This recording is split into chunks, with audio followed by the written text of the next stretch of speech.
Good morning. Welcome to your early morning intuitive guidance for this fine Thursday. I'm Dr. Bonnie Nussbaum, America's Kick-Ass Coach and Psychologist, here with some wonderful words of wisdom today. And I kind of chuckled when I opened the deck and this was the card that comes out. I mean, this is a 52 card deck, and this particular card gets pulled an inordinate amount of the time. So, kind of made me giggle. So, our card deck for today is the Power of Surrender cards, which again, I think we're in a span of time right now where surrender is a good approach for dealing with all of the upheaval that's going on. Learning to float with the tide instead of fighting that flow. Pursuing what it is that's important to us, but not getting caught in the battles. That just depletes everybody's energy and strengthens the war itself. Not helpful. Good morning to whomever has popped on. I'm glad you're here. You're not showing up by name, but I see the one in the corner, so someone's here. So again, Power of Surrender deck by Dr. Judith Orloff. And our card is, you ready for this? Surrender the habit of people-pleasing. Surrender the habit of people-pleasing. And again, we've had this card multiple times out of this particular deck. Not by chance amount of times, let's put it that way. So I think one of the reasons, good morning Mel, glad you're here, welcome, welcome. I think one of the reasons this card is popping up now, and I'm going to grab my little dealies here,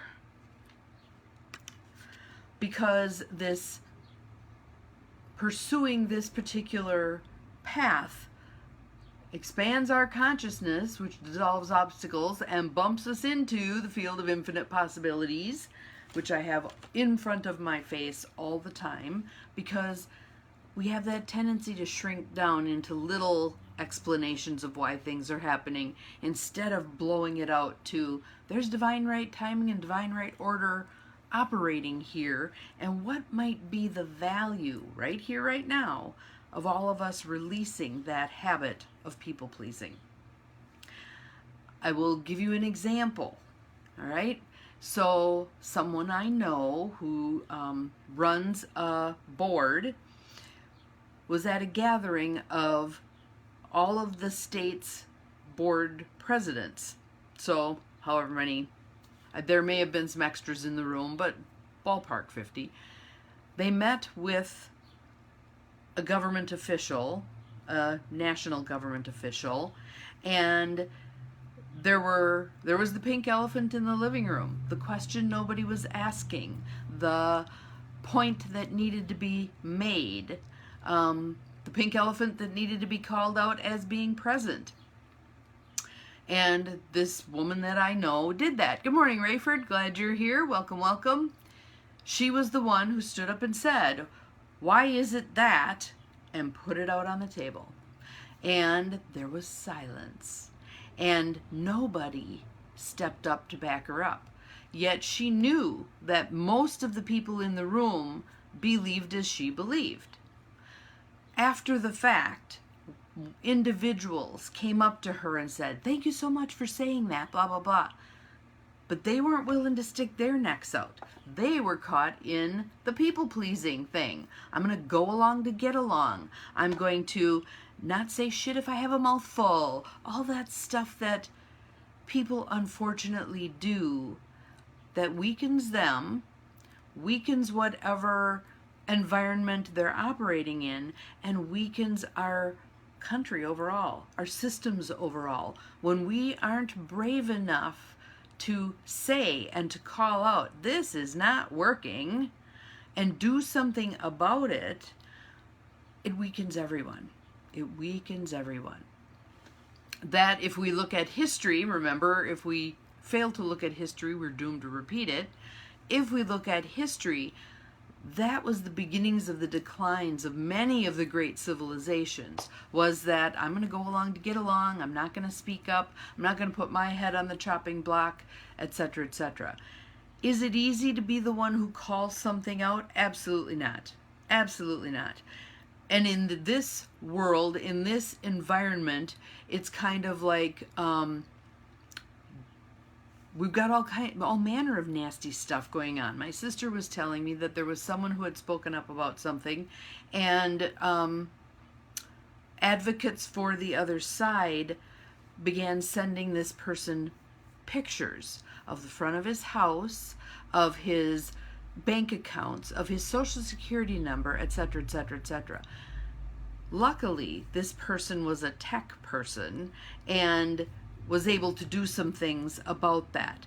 But can you imagine how intimidating that is when you are willing to speak the truth, your truth, and a bigger truth probably, and those who are invested in keeping things small and stuck and in the hands of a few elite fight back like that? Pretty intimidating, pretty scary. However, the more of us that do this, the more of us that speak up, thank you for my coffee, Mary, the more of us who speak up, the more of us who kindly and lovingly call stuff out, the easier it's going to be for all of us to surrender this habit of people pleasing, because there's safety in numbers. If millions of us are speaking the truth in kind and loving ways and negotiating with each other and working things through to some viable outcomes, that then becomes the norm. It's not unusual anymore. It's not the lone voice calling, etc. So I'm continuing to reread and dive deeper into the Wayne Dyer book. Good morning, Beth. It's called I Can See Clearly Now. And basically what he's doing in this book is revisiting pivotal events in his lifetime that groomed him to be the man he was. A person who empowered other people to be able to be who they could be, do what they could do, contribute to our world. And I just finished reading his reaction to the assassination of President Kennedy, and how that he turned that horrific event into a call to action for himself. If President Kennedy isn't here to move forward a lot of these things that will create equity for all of humanity, not just the elite, I will do so. I will step up. I will do so.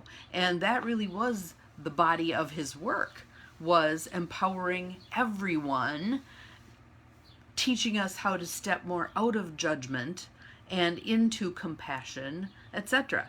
So today's our day. Today's our day to let go of people pleasing as best we can.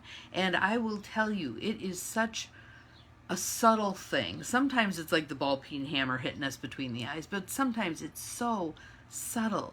We morph, we chameleon in a way that we're not even aware we're doing. Sometimes we'll catch it after the fact, sometimes not even then. Sometimes it takes someone else pointing it out. Do you know that you really modified yourself there? Helpful to be able to get that feedback and own it. Okay, yeah, I did. Good morning, Joe. I modified how I would have presented that. Now there's a difference between speaking something in a way that makes it more accessible for the other person to hear, and speaking it in a way so as to tiptoe around, not step on toes, not offend, etc., etc. Two different things. It is reasonable to communicate with people in a way that you feel they're most likely to be able to hear. And notice that oftentimes that's not doing battle with them. You idiot, what makes you think blah? That is not going to open people up to hear an opinion, right? On the other hand, if you approach it and say, well, I have a little different thought on that, would you like to hear it? Opens the door as best as possible. Sometimes people will say, no, don't want to hear it. Alrighty then, bless them on their way. Bless them on their way. However, when we do come at it from this more compassionate, kind, and loving perspective, we're maximizing the potential that the other person can actually hear what we have to say. We all need a ton of practice with this, okay? That's why I've been taking all these classes with the intentional community stuff, because I need practice on how do I do this effectively, all right? So we all can use practice on that. But today is the day to surrender the habit of people pleasing, to let go of being more focused on going along to get along. So here are the words at the bottom of the card. I haven't even read you the card yet, and I've got all this said. Speak your needs and be true to yourself. Focus on your own happiness instead of always trying to make everyone else happy. And I know there are a bazillion of you out there who are going to go, well, that's selfish. No, no, no, no, no. There's a huge difference between being selfish, which to me is, it's my way or the highway, and I don't care who I stomp on. Good morning, Mette. Glad you're here. To get where I'm going. I'm climbing on everybody else to get where I'm going. Or, I speak my truth. I'm willing to hear you speak your truth. We can talk about, is there a way to accommodate both of those truths? And it's a meeting of people instead of a stomping on people. So speaking your truth, putting out there what your needs are, being true to yourself is not selfish. Is not selfish. All right? Welcome, welcome from Denmark. Glad you are here. We are today surrendering the habit of people pleasing. So take some risks today. Little bitty risks. They may feel big. Good morning, Sam. Glad you're here. Welcome, welcome. Yes, this is very much about the divine feminine and opening ourselves to receiving the goodwill of others as we meet them where they're at.